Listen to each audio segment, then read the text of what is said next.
Tokens होता है। इसकी डेफिनेशन बिल्कुल बहुत इजी वे में है। सी प्रोग्रामिंग में जो सबसे स्मॉलेस्ट इंडिविजुअल यूनिट होता है किसी भी प्रोग्राम को, उसको हम टोकन कहते हैं। जैसे अगर कॉमा में लिखते हैं तो भी ये टोकन है, ये कर्ली ब्रेसेस ये भी टोकन है, अगर मैं इंट लिखता हूँ तो ये भी टोकन है।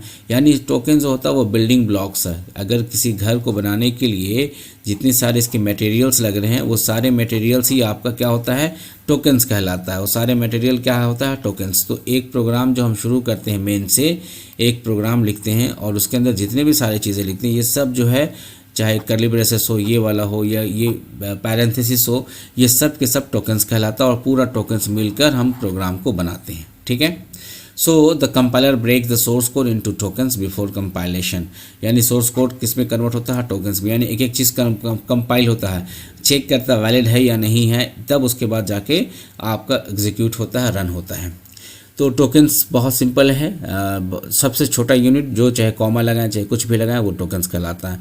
इसके जो टाइप्स होते हैं 6 बेसिक टाइप्स इसको माना जाता है, हालांकि 7 भी कहीं कहीं बताता है, लेकिन जो जनरली टाइप्स होते हैं 6 होते हैं। सबसे पहला होता है आपका कीवर्ड्स। कीवर्ड का मतलब रिजर्व वर्ड। रिजर्व वर्ड का मतलब जो पहले से इनबिल्ट है, जो पहले से इनबिल्ट है यानी बना बनाया है, जिसका मीनिंग क्या होता है, फिक्स्ड होता है।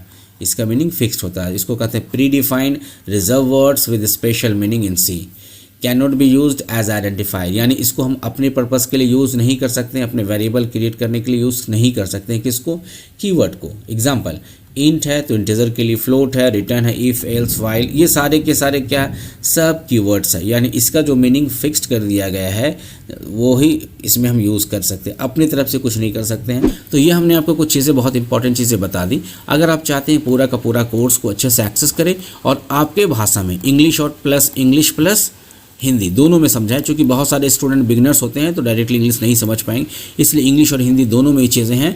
थ्योरी के साथ आपका पूरा प्रैक्टिकल होगा, प्रैक्टिकल एकदम लाइव करके आपको बताएंगे और आप बहुत ही अच्छे से समझ पाएंगे। इसलिए कि सी अगर आप सीखते हैं, सी लैंग्वेज को सीखते हैं, तो बाकी के लैंग्वेज चाहे C++ हो, जावा हो, पाइथन हो, आपका कंसेप्ट बहुत अच्छे से क्लियर हो जाएगा। तो घर बैठे कहीं से भी सीखिए बिना कोई हेजिटेशन के और दूसरों को ज़रूर शेयर कीजिएगा। मिलते हैं नेक्स्ट टाइम नेक्स्ट वीडियो के साथ। Thank you very much.